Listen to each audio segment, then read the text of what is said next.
Good evening. I'm Professor Corrigan, Director of Research in Linguistics. I work in the same school that had the foresight to make Barbara Strang the first ever female professor at Newcastle by offering her a chair in English language and general linguistics way back in 1964. Welcome to tonight's memorial lecture celebrating Barbara's legacy. It's called Our Resilient English Language, and it will be delivered by Professor Kate Burridge, a dear friend, an eminent linguist, and one of that rare breed of academics who's as good a listener as she is a talker. I'll be back after the lecture with Kate for a live Q&A. If you would like to submit a question, you may do so via the YouTube live chat box on your screen or via Twitter at InsightsNCL. If you're tweeting about the event and want to share your thoughts, please use #InsightsNCL. In 2014, Newcastle named one of our buildings after Professor Barbara Strang, whose daughter, by the way, Caroline, and her family are in the audience tonight. I was keen to also find a way of regularly celebrating the important contribution Barbara made to the field of English language and linguistics. I brought my case for a memorial lecture to the Insights team, who were equally enthusiastic and have been especially supportive ever since. Special thanks are due to Stephanie, Umberine, and of course Ian, our AV guru, for making it all happen so smoothly. Professor Kate Burridge's lecture tonight will be the second in this new series. She's a fellow of both the Australian Academies of Humanities and Social Sciences.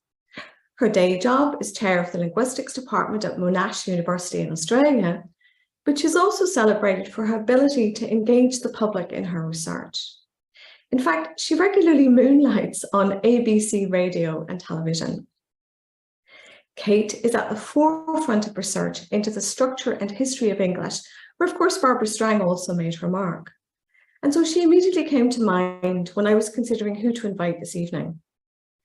Kate spent 3 of her years as a postgraduate actually at the University of London and went on to have a glittering career back in Oz. She has authored or edited more than 20 books on different aspects of language, from works on taboo and language censorship to understanding language change, which is actually going to be very focal in tonight's lecture. My particular favourite is her Gift of the Gob. It's a book about the quirks of the English language from an Australian perspective. The title also highlights one of Kate's themes this evening, because gob, of course, isn't an English word at all, but an Irish loanword meaning mouth. We're also really privileged tonight to have a first-hand account of the life and times of Barbara Strang by Emeritus Professor Richard Bailey, formerly our Vice-Chancellor and Professor of Anglo-Saxon Civilization.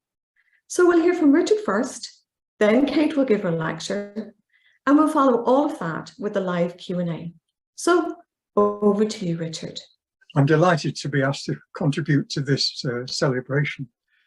I first met Barbara in 1966 when I came to Newcastle to be interviewed for a lectureship. And I have to say it was a terrifying encounter. 8:30 in the morning, there she was, already hard at work on a pile of papers on her desk, a cup of strong sludge-like coffee by her side, and remember this was the 1960s, wreathed in cigarette smoke. It was billed as an informal chat before the formal interview, but I never had such an academically stimulating half hour. She talked about my research in a way which no other person had ever taken such an informed interest, despite the fact, as far as I knew, as the author of Modern English Structure, her own field of expertise was very far from mine. And all of that in that calm voice in which complex sentence after complex sentence emerged effortlessly, unhesitatingly from behind the coffee cup. I never lost that sense of awe in the next 16 years. But I also came to value her personal kindness, her constant encouragement, as she urged on my research, introduced me over early morning coffees to university politics and gossip, and frequently after seminars would drop round a little note that said, "Richard, I wonder if you've ever thought about," which of course I hadn't, which often led off into fruitful directions. Of course, I wasn't alone in this transition from awe to indebted affection. It's a legacy she left to all of her staff and students, and not just here in Newcastle either. Among several letters which came after her death were memories from former junior lecturers who've been attacked by their elders for floating new ideas. As you know, linguistics is not a subject in which no stone was left unthrown, as it were. They'd received encouraging notes from Barbara, urging them to fight on. Alongside her deeply impressive teaching skills, she had a formidable reputation as a reviewer, cutting through to the essence of a book or article. And that same forensic approach made her a very influential figure in this university, which at that time was otherwise dominated by the great barons of medical and engineering faculties. The arts and humanities owed a lot to her ability to see the wider implications of university planning, to insist on thoughtful planning as the institution was expanding rapidly, and to innovate in teaching and in examining methodologies. She was the one who pioneered the notions of submitted work, takeaway papers, creative writing, all of them commonplace now, but dangerously radical at the time. And those same analytic expositionary skills were, of course, what led her on to the University Grants Committee, that body which at that stage stood between the universities and an interfering government, and to play a major role in the similar body over in Hong Kong. She'd come to Newcastle in 1950, and at that stage, with a thesis on historic Kentish dialect, she looked like a conventional historical philologist. But over the next 20 years or so, particularly when Randolph Quirk came to nearby Durham, she developed that unique blend of historical, descriptive approach to English language study, which came to characterize the Newcastle department, and drew graduate students from all over the world. One such student, who was already a professor when he came here, described her teaching and her approach as one of the most inspiring events of his life. What I hadn't realized that morning, early morning in 1966, was that she'd already been out riding on Town Moor, riding a horse across Newcastle's Town Moor. And that love of riding, of the Northumbrian countryside, of the university and its region, and all that they had to offer, was even further strengthened when she moved out to Angerton with Colin, her husband, the philosophy professor who always had a screwdriver in his top left-hand pocket, and Caroline, allowing her to go off with her daughter Caroline, riding up the old Wanney line. No wonder that when she was invited to take up one of the most prestigious glittering chairs in the country, she told me that she told the board that she would only take it if she could live in Northumberland. And that strong sense of attachment to the region, to the university, to the department's traditions, were in part what lay behind her determination to revive Newcastle's pre-war interests in place names and in dialect. Dinah Whaley has preserved the continuation of place name study into this generation. The Tyneside Linguistics Survey, fortified by the computational stills, of which much more anon, is another part of her enormous legacy. Barbara, horsewoman as she was, often spoke of a scholar as coming from a good stable. And there's a sense in which, as Newcastle's first female professor, she built up one of the best yards in the country here. As but one of her stable lads, I'm proud, enormously privileged to have known and worked under her. Firstly, thank you very much for giving me the opportunity to talk about something that I'm really very deeply interested in, and that's language change. And I just hope that in the next half hour or so, I can get through all the things that I have in mind to do. So bear with me while I just change the screen here. I thought that I'd begin appropriately with a quote from Barbara Strang. "In our end is our beginning. The nature and role of change, the interplay of change and stability are exactly the same through the centuries as they are across the community at any one moment. Now, I chose this quote because I know that many people are very worried about the well-being of the language. And I can understand that because some of the changes that are happening do seem quite devastating. And I thought that, this might be quite a comfort to know that languages like English have these kind of inbuilt self-regulating devices, if I put it that way, that allow languages to respond to and adapt to and repair, and bounce back, if you like, from anything that's thrown at them. It's happening now, and it's always been that way, as the quotation suggests. And just on a personal note, I want to add that this quotation comes from the book you see on the screen here. And this was my first ever linguistics book, my first ever purchase. I'd just arrived in London, fresh from Perth, Western Australia, first time really outside of Perth. And I remember buying this book. I'd saved up, and I was just so excited. And it's a wonderful book which I recommend to you. It's a book I still use. I had to recently when I was writing something about the Scandinavian influence on English. So it's a book I recommend to you. Now, what I want to do is look at some of the twists and turns that English has taken through the last few centuries, and I want to do it through the lens of resilience. Now, as I said that word resilience, I feel sure it did something to your neck hairs. Resilience is now quite the buzzword, isn't it? You see it in the titles of lofty conferences and in online breezy magazine articles. Universities everywhere are building resilience. Some of us are growing resilient students. So it's a word that a lot of people don't particularly love, I know, but as I was preparing for this talk, I began to realise just really how quite useful it is, a good way of looking at change. And hopefully it will give you this idea of the remarkable ability that the English language has for bouncing back from whatever is thrown at it. To use another bit of irritating workplace jargon, English pivots like a pro. I've been giving your neck hairs quite a workout. I promise not to go back to these words. Well, I have to go back to resilience. I will in a moment. Now, in order to do this, what I want to do is to give you an idea of the language of, 1,000 years ago, more than 1,000 years ago. When I look at, say early English or, maybe one of its relatives, I usually take texts of instructions, particularly medical texts, because I think those texts give you a better idea of, the language that was spoken at the time. Well, as much as we can be sure.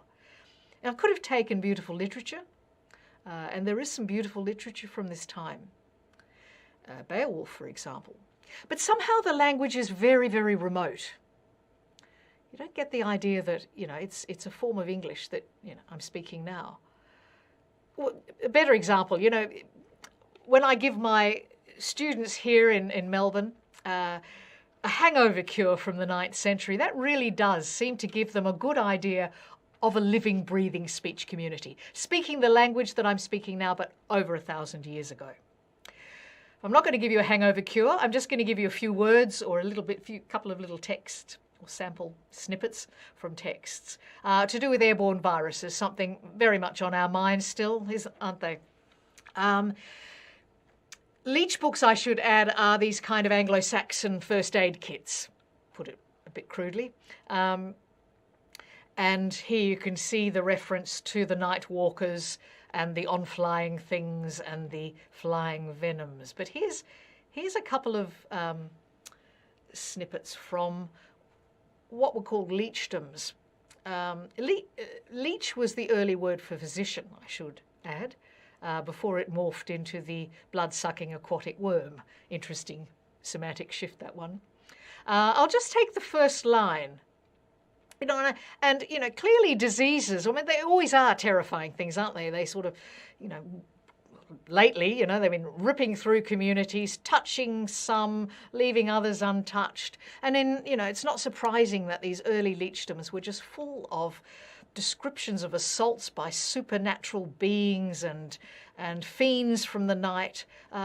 Terrifying. I've tried to sort of give you an idea of these Nightwalkers with the image that I've put there. So just take the first line, and what I want to impress on you is every one of these words, even though they look really, really weird, are in fact words that exist in modern English now. So work, salva with elfkunde and nicht gängen. So work, make, work. A salve, with is still around, but meant against in Old English. Elfkunde is elf, literally elfkin. Kin meant something like race or group. And you know, one of the incredibly stable little grammatical item, that one. And then you've got these nicht gängen, the nocturnal demons, the night goers, the night walkers. I always think of them as the inspiration for the Game of Thrones. But, you know, so the language has changed remarkably, hasn't it? The sounds have changed, the grammar's changed. You know, even the familiar vocabulary is beyond recognition. And of course, we've got bucket loads of words from other languages on top of this kind of Germanic underlay, if I could put it there. But let me move on to the word resilient, which entered English in the 1600s. Inspired by Latin, it meant literally a sort of jumping backwards. And I've given you the entry there from Blount's dictionary. You know, leaping or skipping back. So let me impress on you that this was indeed a time when English was being stuffed full of really hard words. In fact, hard word was itself a term of art in dictionary making at that time, because these early dictionaries were themselves, you know, dictionaries of hard words. Many of these, I hasten to add, were made up by the dictionary makers themselves, sometimes called hothouse words, but it's a topic for another talk, perhaps. You know, it's not surprising because with the discovery of the world, we just simply needed words, you know, for these new discoveries. English wasn't felt up to scratch. As Francis Bacon put it, English would play bankrupt with books. English was too scruffy, language of the street. So these expressions were taken overwhelmingly from Latin or Greek. Hundreds came into the language as far as I can see. And most, as far as I can see, didn't survive. I've given you just 4 here. Shame, really, you know. Next time you tuck into your boiled egg when you've lopped the top off, you've got a word for it, decacuminated, having the top cut off. Galericulate, you know, when you see those cloud-covered mountains, you know, covered as if with a hat, galericulate. And anatiphorous. You know, I used to think that was the most singularly useless word in the English language until my colleague Simon Musgrave pointed out to me that it really did have a, you know, a use in cricket. I can't remember who Australia was playing at the time, but anatiphorous would do it. And then there's this appalling Nuji polyloquus. You know, some of these words were preposterous. But resilience and resilient proved resilient. They survived. They were among the hard words that did survive. I don't think I finished that sentence by the looks of it. Sorry, apologies. Anyway, these were known as Incorn terms, by the way, and the inspiration being what you see there on the left, the image, the horn of ink. To spill the inkhorn was to be pedantic. It's an expression from early times. Now, don't worry too much. What I've just done here is track the main senses, what I could see as the main senses from the Oxford English Dictionary. And I'm going to look at each of these you know, as a way of exploring these certain changes. So don't worry about this now. We'll have a look at each of them in a moment. So let me start with the first one, reverting to an earlier condition. So this is the, you know, jumping back, leaping back, rebounding, recoiling. It's an obsolete sense now. We don't use it that way. Now have a look at that word there, which I would pronounce as comrade, and I suspect you would too. But it was originally, it's gone through a few changes, and I haven't got time to go through it now. But well, let me put up the other words that might make it more sensible. It was pronounced as the words company, comfortable, frontier, and sponge were pronounced with an a. Comrade. But it changed, probably because it's a spelling pronunciation. We tend to look at language these days, such as the clout of writing, through the spectacles of writing, through the spectacles of spelling. And, you know, it's got an O, so let's pronounce it that way. You know, grovel and shovel should rhyme, but grovel has a spelling pronunciation. There's an O there, so it's pronounced grovel, not grovel.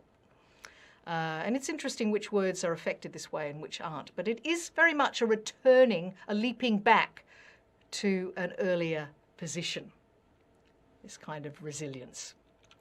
This is another nice one. Now, I would pronounce this as issue, and in fact that's been a pronunciation since the 15th century, but as the spelling would indicate, it was, go back far enough, it was pronounced as issue. And this is how I've noticed now some people pronouncing it as issue. So it's again been given a spelling pronunciation. We've returned to this earlier pronunciation, not the sh pronunciation that I gave it then. I love this example. I'm sure you've noticed that, you know, in fact, I'm probably, certainly in Australia, often pronounced with a T is the norm. So I've given a quotation here from the Pirates of Penzance. The Major General says, "When you said orphan, did you mean orphan, a person who has lost his parents, or orphan as in frequently?" You know, it's a joke that's going to be lost on modern audiences, certainly modern audiences in Australia. You know, again, it's interesting which words are touched by this bouncing back. Soften, hasten, glisten, not yet. They haven't bounced back to the earlier spelling yet, but they're ones to watch. Another example, this I think is my last one. We've been losing L's for centuries. So, you know, we've dropped the L in walk and talk and balm and calm, etc. So walk and talk once rhymed with the first syllable of Balkan, so there would have been walk and talk. But what's happened again is that spelling is kind of throwing out a life jacket, and we're seeing these, some of these words anyway, bounding back and pronouncing the L's. So malt and salt are two, and you can see that you know, early spellings show that the L had dropped from those, but they're, you know, they're getting their L back because of that, you know, returning to the spelling. So, you know, this might look like trivial types of changes, but trust me, you know, whole classes of sounds have been affected in this way. We would have lost H if it hadn't been for the fact that spelling threw out a life jacket to H, and we saw H return. So, you know, this is really quite, these are quite significant changes. Will they continue? Well, that's interesting because we now live in the electronic age, and we see, you know, electronic communication. This is just an example of a tweet, and you can see the person has spelt talk, T-A-W-K. So there's all sorts of creative spellings there. So we're no longer getting these kind of spelling reminders, if I put it that way. We've got disrupting forces again at work. You know, there are more episodes of change ahead. In fact, I think what's happening is that, you know, change is definitely speeding up, if I put it that way. But let me move on, running out of time. This idea of recovering after some sort of force or pressure. So this is perhaps a, you know, more familiar kind of meaning. So what you find is that, you know, a change to one sound. I'll just take examples from sounds for this one. Sounds, you know, can change, and this puts pressure on the system overall. You know, for example, one vowel might move, and this kind of sets off a kind of chain reaction change with all, you know, the vowels shifting around. And eventually the system is restored. Now I'm giving you an example here, something called the Great English Vowel Shift. Don't worry about the phonetics unless it, you know, unless phonetics really excites you. The chart you see here, think of it as being your mouth. You've got the front of the mouth, you've got the back of the mouth, you've got high, and you've got low behind my fat head. Sorry, you can't see the word low. I'll put the words in there, and, you know, fortunately for historical linguists, English spelling is fairly conservative, so the spelling of English, modern English, more closely resembles the pronunciation of the vowels in, say, Geoffrey Chaucer's time. So sometime between Geoffrey Chaucer and Shakespeare, all of these vowels, these were long vowels, they moved one place up in the mouth. So watch as I illustrate this. So you can see one vowel has moved. I'll do it again. One vowel, we think it was probably the E, but, you know, it's too long ago to really be sure. but evidence suggests that. So the I vowel, you know, that you find in the word bite, shifted, and all the vowels moved up in solidarity. You know, it's you know, what happened at the front of the mouth happens at the back of the mouth. So this is a really lovely example of this kind of resilience. And I should add that you know, there have been a lot of analogies to describe this sort of shift. Some people talk about it as being a bit like a progressive waltz or a game of musical chairs. But the one I really love is the I've got another little thing there. System is restored. A nice, lovely example of resilience. Well, I've already said that. But the analogy I really love is the one that Jean Aitchison uses in her book, which is the Mad Hatter's Tea Party. You know, when the Mad Hatter decided he wanted a clean cup, and so everyone had to move on. It's a lovely way of describing this sort of change. Now, you know, it's a lot more complicated than I've suggested here, and I'm sure there are dialects out there in this virtual room that you know, perhaps aren't captured by this rather simplistic way I've described this, but you know, that's a huge topic for perhaps another occasion. And also you might be thinking, well, the great English vowel shift, you know, what's so great about it? I mean, vowels are shifting, in fact, all the time. And indeed, that is the case. This term great is kind of privileging one certain accent which was spoken, you know, in and around London. But I will point out, in fact, that there is a second great shift happening, and that's here in the Antipodes. So what you're seeing, in fact, is that this time the short vowels are moving. I'm sure you've all heard New Zealanders speak.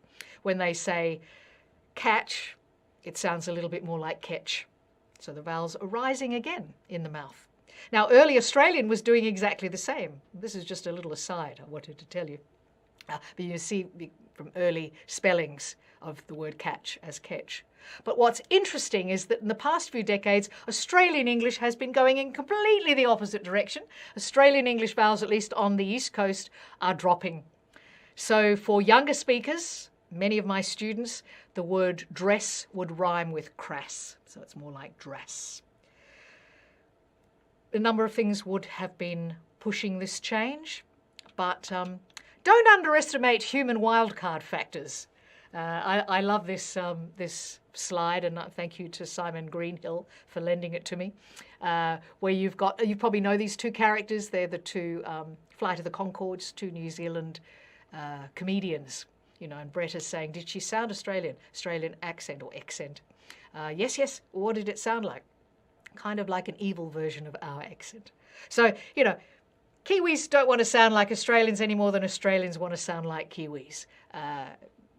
As I say, change is never simple. There are a number of things motivating this change, but don't underestimate regional chauvinism. It's a major reason for people changing, particularly their accents, which we kind of wear like emblems on a T-shirt.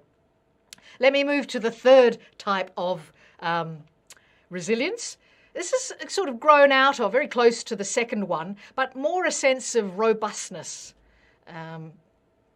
adaptability, you know, this idea of recovering from a calamity.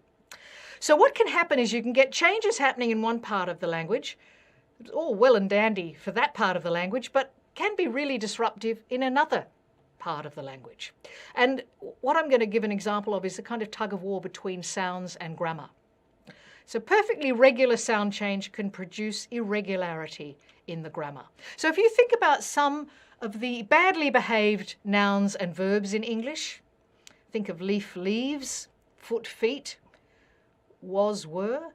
These are the sort of, you know, hangovers from, you know, what were earlier very regular sound changes, but they really messed up parts of the grammar. I'll come back to those in a minute to describe this, but the therapeutic changes that kind of restore order to the system involve what's called analogy. Now, I used analogy earlier when I was talking about the Mad Hatter's Tea Party and musical chairs, but it's the process whereby, you know, one part of the language becomes more like some other part of the language, which is somehow associated, is a sort of straightforward way of describing analogy. But it's, you know, it can involve patterns in grammar, phonology, meaning, spelling. You know, it's one of the most powerful forces in language change. And, you know, Raimo Antilla describes it as the warp and woof of, or weft of cognition.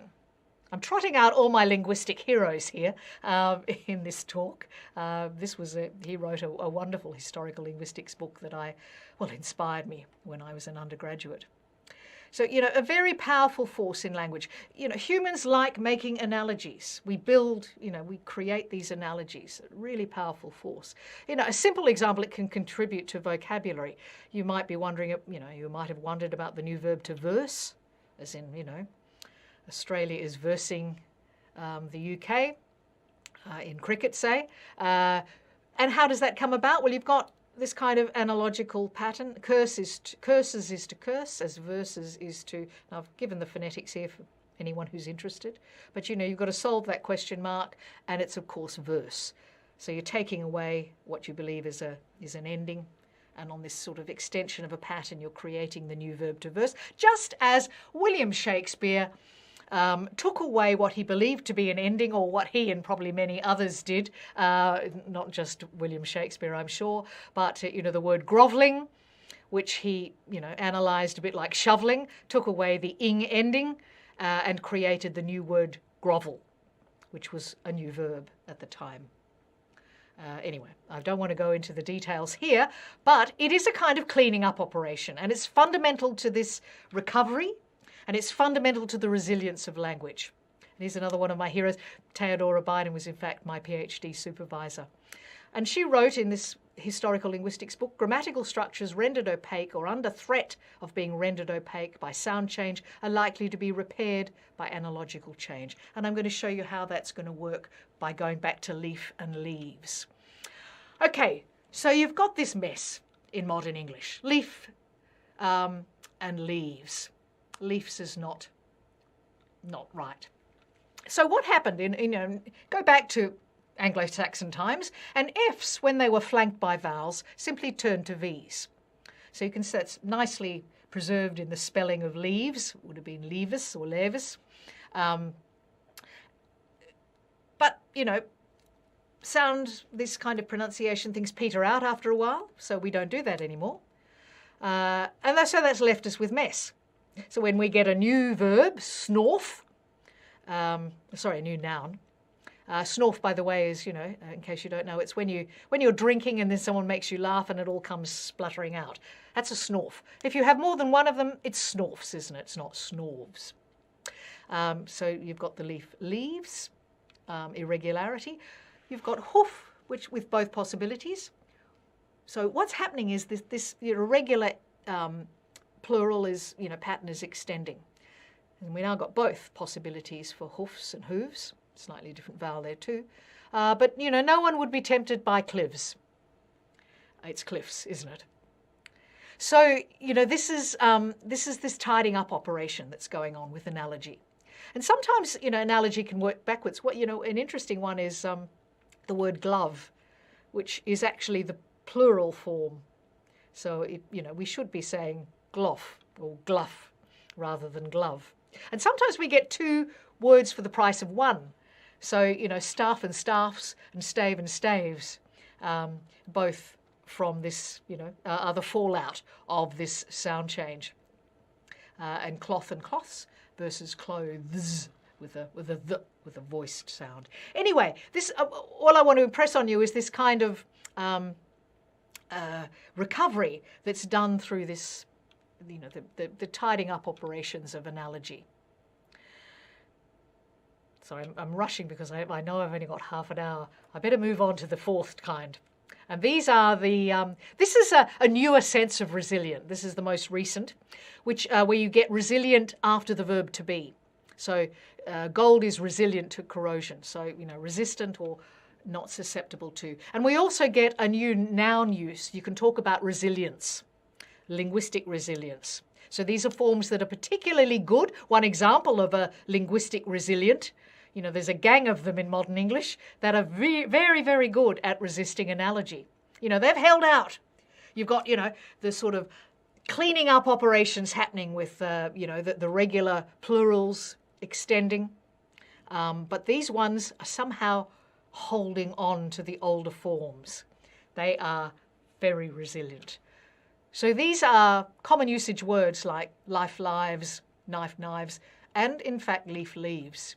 You know, what I didn't say is that, you know, at the moment there's no sign that leaf is going to leafs. However, I will add, of course, there is the ice hockey team in Canada called the Maple Leafs. If I were to have form my own team here, they might be the Gum Leafs, which, but you know, gum leaf and maple leaf are, you know, compound words, are different words. So remains to be seen. So linguists who work in this area will point out that these frequent words, you know, means we're sort of accessing them all the time. And the more we access them, the more it kind of reinforces their bad behaviour and makes them sort of better hold out, entrenches the pattern and makes them more resistant to this kind of levelling, the cleaning up of analogy.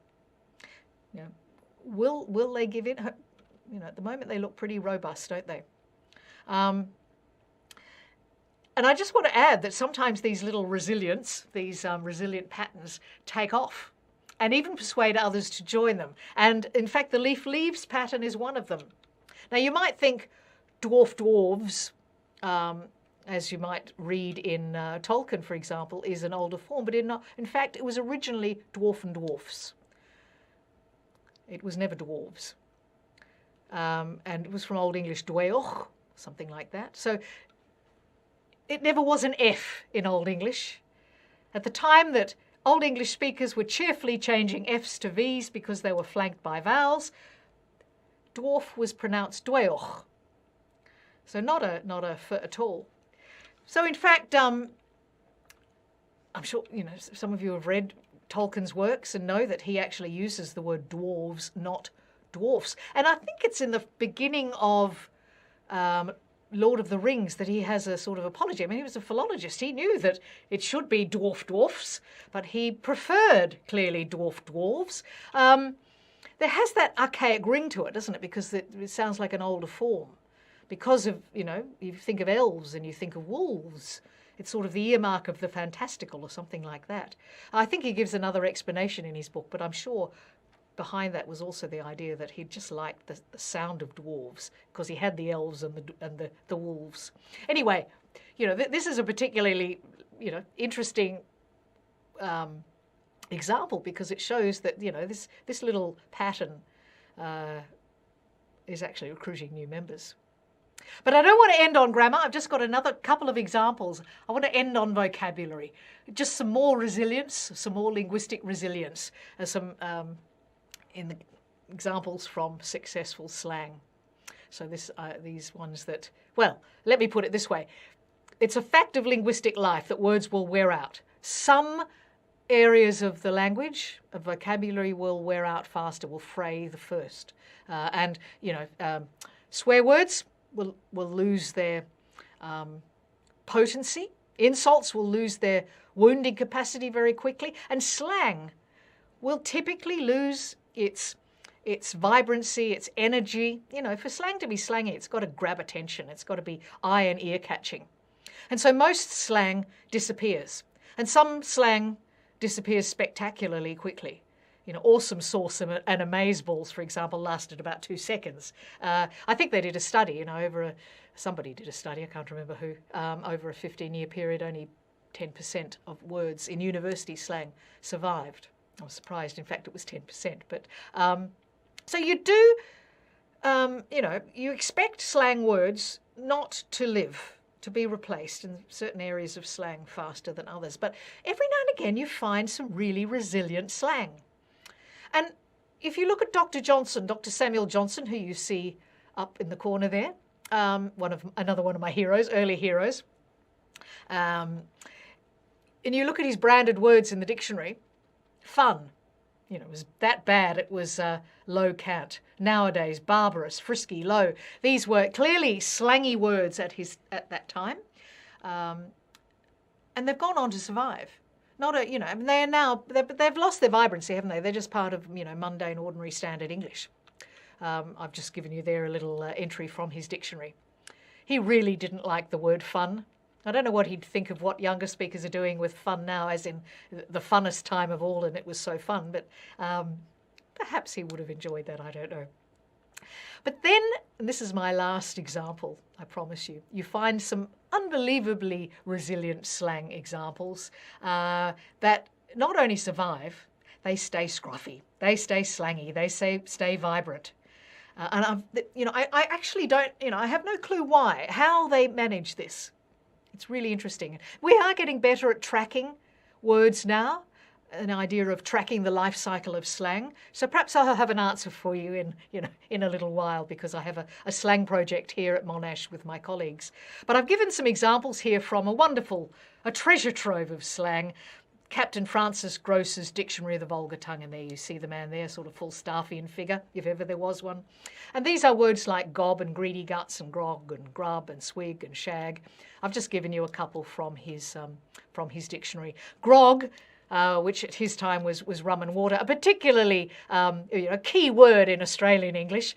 We use grog regularly for a colloquialism for alcohol generally, and grub, of course, is still used. So these are really, really successful bits of slang. But I'll finish here now, and I don't know whether I was kind of pushing it a bit far with these 4 different types of resilience. But anyway, what I hope I got across to you was this idea that languages do have these kind of self-regulating devices that allow them to recover and to adjust to what can be very disruptive forces that are always at work. They're never always at work to mess things up. They never stop. But languages like English, bounce back, and they bounce back magnificently. And I'm going to finish with another quote here, and then I'll call it quits.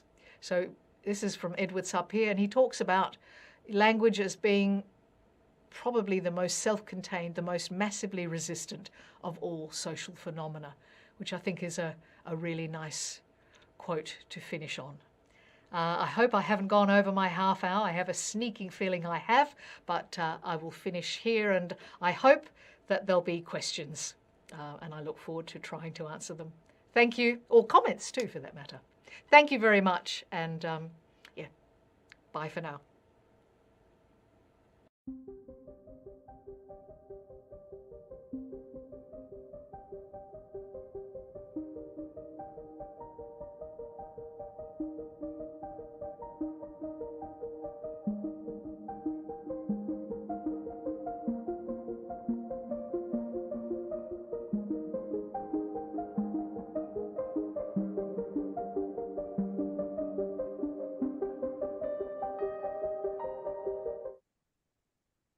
Well, thank you so much, Kate. I really, really enjoyed that. And I'm sure it's generated a whole load of questions, well, for me, but also lots of other people too. So we're going to have a little live Q&A now over the next couple of minutes, and we'll see what appears in the chat and take it from there. Thank you.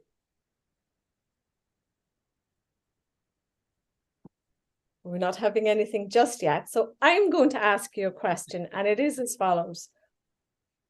Why do you think that everyone calls the Great English Vowel Shift great? What is it about attitudes maybe, or a particular view of the world that sees that one as the Great Vowel Shift, as opposed to the vowel shifts that are happening in New Zealand or Australia at the moment? There are vowel shifts, as I understand it, all over the place, and consonant shifts. Yeah. And it's something I often wondered when I was a student. Why is this one so great? But I guess it does privilege that certain variety spoken in and around London, and because it's clearly at different places, isn't it, in other varieties? And I think that's probably that name is stuck, and it's always been the Great English Vowel Shift. My students often ask me that too. And I wonder, is it something to do with the fact that the people who were describing it at the time, that's where they were based, and so it's kind of quite an egocentric sort of view of the world. Exactly. Yes. And I was also really struck by, and again, I'm sure further questions will come in, but I was interested to hear about this quite distinctive opposite shift that's going on between Australian English and New Zealand English. And I suppose that kind of made me wonder, do you think that there's some sense in which, I know that, a lot of Irish people, for example, when they're abroad, don't like to be thought of as British, and vice versa, probably. And I'm just kind of wondering, a lot of Australians, if you meet an Australian and someone says, oh, you're from New Zealand, it's probably kind of an irritation. So I just wondered whether, this kind of opposite shift is a way of demarcating regionally these varieties, which people who are not from the Antipodes sometimes confuse. I think it's right that you're always better to ask, are you New Zealand? Because you could, as New Zealanders say, you can only be complimented, whereas, but it's the same, isn't it, between Canada and the States in that confusion. But yeah, it's quite clear that Australian vowels on the East Coast, I should add, I'm from the West Coast originally, and something completely different is not surprisingly happening over there. The vowels were rising quite clearly. And then there was this indeed sudden about face. And as you know, there are so many factors that are involved in a language change, particularly in a shift. This is a shift in the front vowels, as far as I know. It's only yet, no sign yet of the back, but there must be, socio-cultural factors going on there, I feel sure, and other. And it's not entirely clear to me. I think it was, probably a bit over a decade ago when I noticed that the Australian vowels were lowering. But I hear it in my students' speech, where sort of dress sounds a little bit like dress, and the vowels are definitely lowering, going in the opposite direction. Anyway, I'm going to button it now, and I'm going to move over to our audience, who are also keen to ask you questions. And the first question we have is from Heather. And she says, what other effects do social media, internet, texting, etc. have on the language today? And then a slightly follow-up question, all these are written forms, do they also affect speech? Absolutely. Well, I think what it's doing is and I might have sort of touched on this, or perhaps not, I wanted to, I suppose, loosen the straitjacket of writing. So, I gave a few examples of where we clearly are viewing language through the spectacles of writing, and that has meant that it's slowed down the rate of change, most certainly, and even in some cases caused a return to an earlier stage. In the case of those spelling pronunciations, I mentioned the return of the T in often, etc. I mean, they might look like very trivial changes, but they actually do affect whole classes of sounds, like the H, the return of H. And so when you see sort of, you could say loosely, electronic writing is somewhere between, speech and writing, or is it a third medium, which I think it is quite definitely. But it's sort of loosely speech written down. So I think I gave the example of talk,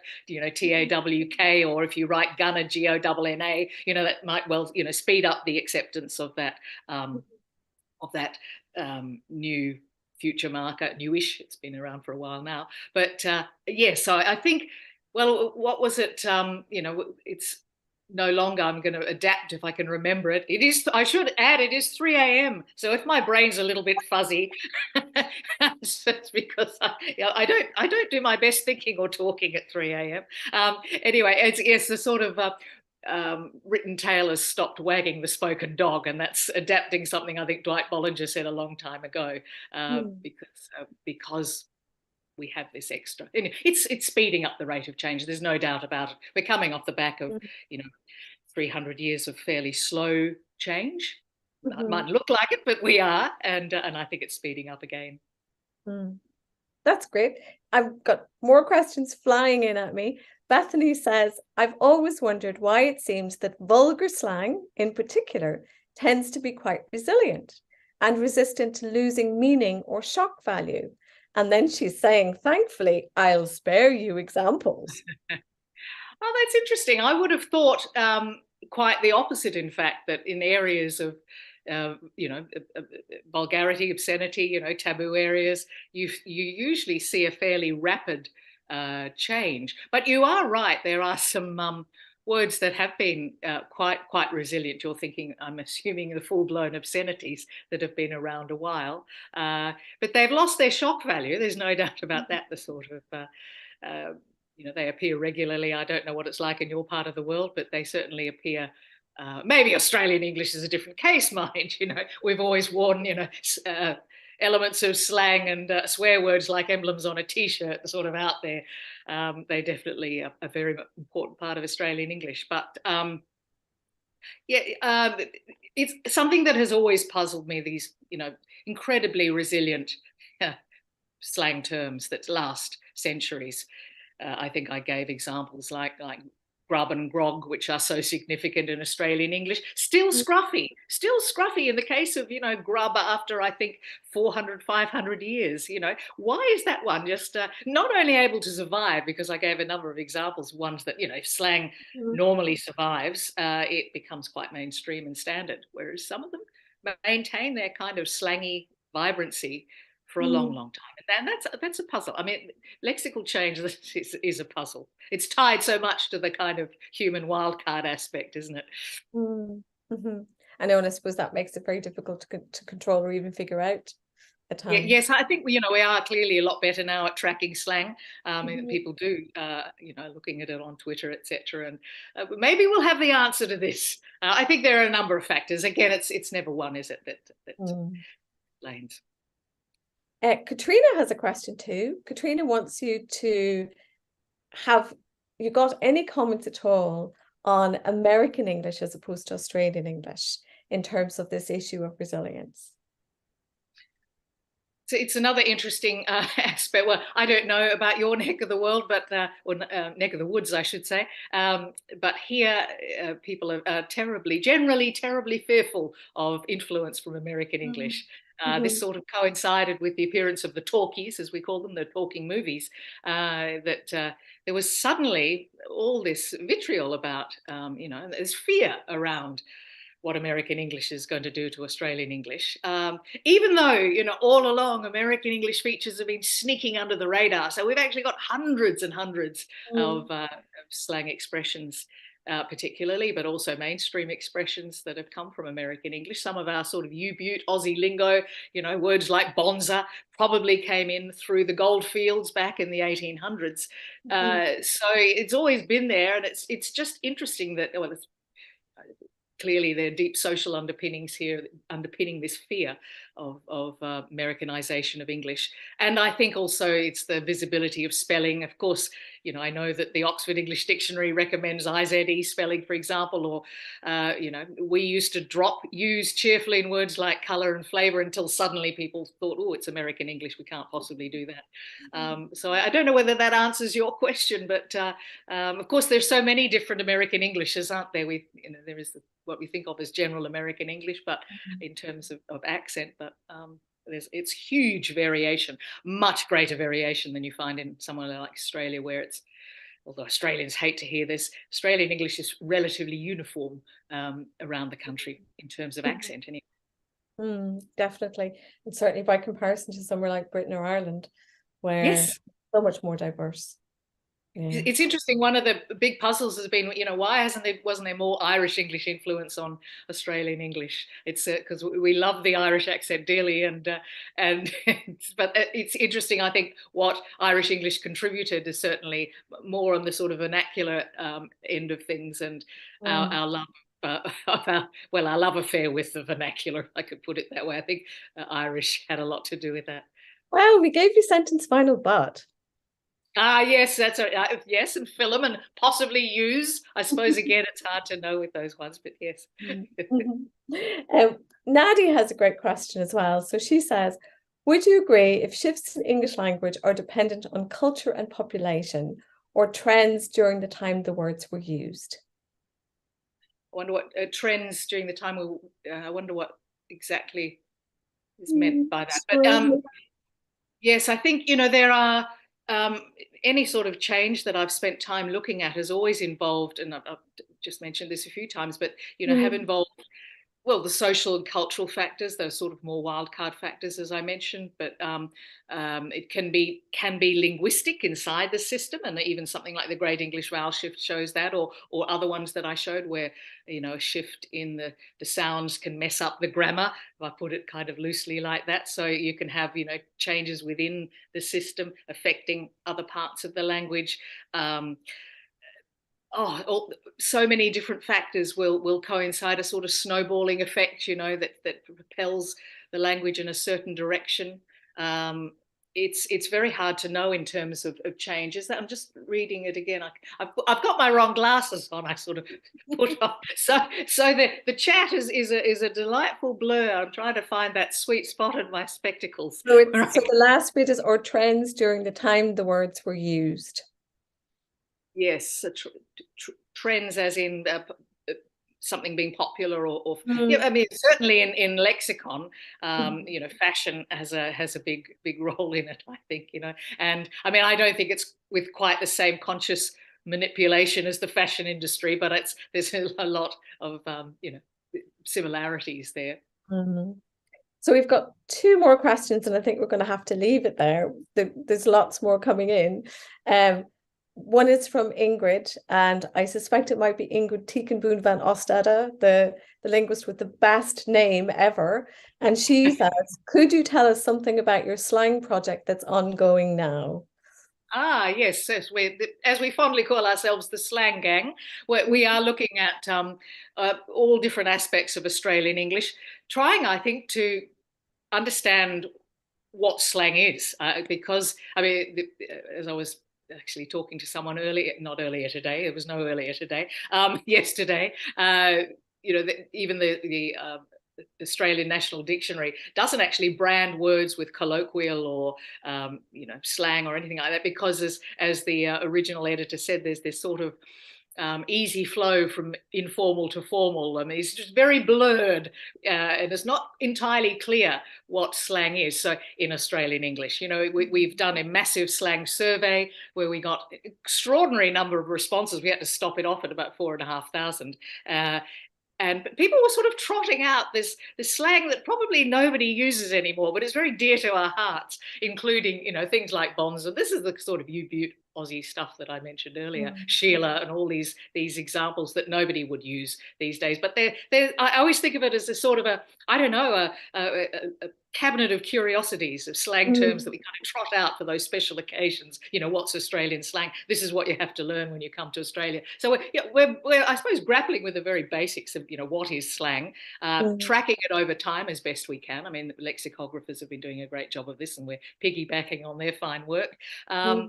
And yeah, it's interesting because, you know, often there are complaints about projects that get funded. And I have to say, I started our application with a whole row of obscenities and slang terms, and our federal minister at the time said it was the most profanity-ridden application that the federal government had ever funded. But we never got any complaints. So it's clear that, you know, slang is very near and dear to the hearts of Australians. And so we're getting some great feedback from the public, and we're involving them a lot in our work. But, you know, it's we've been going about a year now, and anyway, I can, if you're interested, please do contact me, Ingrid, and I'll let you know what we've been doing. So this is our very last question then, and you touched on COVID-19 during the course of your lecture, and so we have a question which asks, which new words appeared after COVID-19 in Australian English? Well, as often is the case, and it's interesting because I started my linguistic life in texts about epidemics, and so I was often interested in the coincidence between change and, you know, social upheavals that might be brought about by such things as epidemics. That I think, you know, linguists many years and years ago used to point out that correlation, and we can now understand that, you know, it's clear that when you get social networks, you know, blown apart, that's when changes come in. And certainly lexical change. We got huge numbers of new words, hundreds of new words, slang terms, of course, that whether any of them will linger, you know, there's some it's unclear. But I think ones like ISO, isolation, a lot of shortenings, of course. But what I found interesting was blending, and I looked at COVID vocabulary. Something like 35% of the new words were blends. Particularly those clever blends that are total overlaps, like covidiot, a COVID idiot, the covidiot where you get the entire, both words intact. And blending used to, as I'm sure, people know, that blending was a very minor word formation process, producing sort of mundane little examples like smog, but these days, I think it was 5% of new words in a study that was done last century. Sort of over a 50-year period, 5% were blends. So this is the kind of rock star of English word formation now, and I think it's an interesting one to watch. So there were hundreds, but I suspect most of them will drop by the wayside. Favorite ones like Blur's Day, I think will linger, but Blur's Day, as in a blurry Thursday, another nice blend. That was around for a hangover before COVID, but it just kind of got a new lease on life, and I think. That's a perfect way to end, because you started with a hangover cure and now we're going to finish with a hangover. And I just want to say, Kate, thank you so much. This was really great. We've had loads of interest and lots of really good questions. And I want to thank you and Richard as well as the Insights team. And just to finish off then, just to say that this was the final lecture in the current series. Insight's going to return in October 2023 with a brand new programme of events of all sorts. In the meantime, you can visit the Public Lectures website where you can watch any of our past events. Thank you for watching, and we'll see you again very soon. Bye.